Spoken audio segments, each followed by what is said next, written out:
दोबारा गर्म की गई चाय और बार बार किए गए समझौते, दोनों में पहले जैसी मिठास और जायका कभी भी नहीं रहता।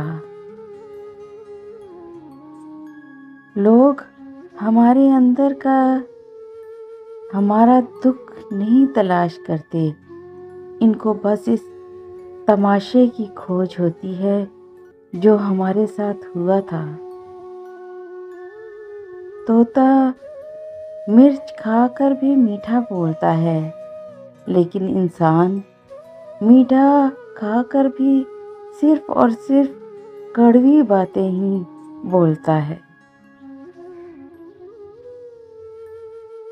कभी भी किसी को कमतर न समझना, क्योंकि 5 रुपए का पेन भी 5 करोड़ का चेक साइन करने के काम आता है।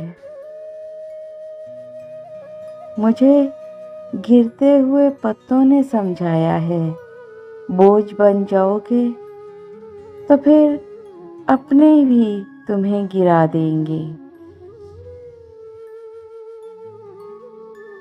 आखिर में हमारे साथ वही लोग रह जाएंगे जिन्हें तुम्हारी रूह में हुस्न नजर आता है।